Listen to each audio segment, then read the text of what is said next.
mbalariany be nyaka bed ni nyaka gidog chien ma gi yie kao paro nikech japuonj ng'ama important kabisa e wach mar somo. Ang'eni kata in inyalo paro jopuonj lakini ok inyal paro joma nie management ahinya.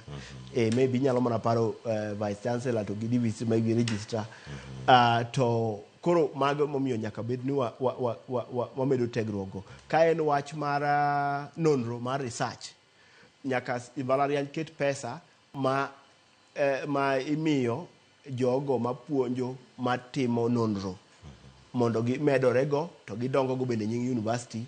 To gimedo go rieko nikech nonro ka gitimo to gibiro gi rieko manyien ma gikelo ne nyithindo. To ka gikelo rieko manyien ni ema biro miyo koro nyathini donjore gi kar ndiko tije to gi kar chako ohala mar giwegi.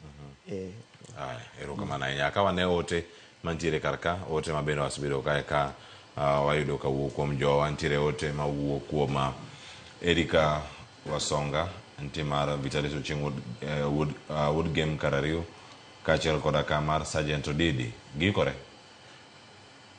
Achak gi mar Eric Wasonga mawacho ka nitiere pogruok maduong'. Mano Eric Wasonga ma koracha wacho ni nitiere pogruok maduong' e kuonde somo mag public gi private. Wacho ni mokwongo public ni kod placement mang'eny mar nyithindo to academic equipment onge, to private temo matek mondo student oyud access to practicals ber. Instructors mag private institutions are seriously engaging students. One-on-one career guidance engagement ni kanyo. Mar ariyo wacho ni I support suggestion mar mbalariany kik puonj diploma kod certificate courses mondo TVET colleges oyud teko. TVET college kaka KCT tiego nyithindo in preparation for blue collar jobs, mano hands-on skills. Ng'at manigi lony to onge oboke nyalo register for NITA exams. Erokamano ahinya makoracha Eric Wasonga kuom ote mar okinyi ma kawuono.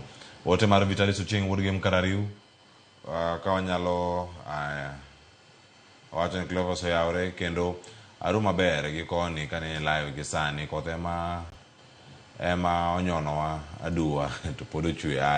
Odhi nyime kowacho ni chal mar somo masani gini obago jogi en mana wach kaliech to timo kapuoyo.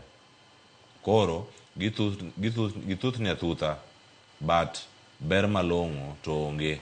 Ting'e ma owene jonyuol ok oyot gi kaka neneni. Ote mara Sergeant Odidi mabende ang'eni bang' ka ng'aka weche mogik kuom wenda achiel kachiel wacho ni young people should embrace creativity rather than solely depending on their theoretical academic equipment. Gikanyo nyakora Moga Jwang' yena mondo mi akaw wach mogik otene kod ote moor ka kod paro mar Daktari Agnes Salome. Wach mare mogik otene kod ote bende moor kar ka watieko weche mag rango chal rang'iny mar somo pachoka. Erokamano kuom studio. Akwayo mos nikech nendo kanyal chopo piyo, lakini gima dwa kwayo ni ariwora gi Jazitek wacho ni we have to motivate our teachers. Jaramogi temo nikech Jaramogi among the public universities and a university machulo jotije by 24th ochal bank 24th kila ng'ato ma Jaramogi osechuli. So I want to congratulate the management.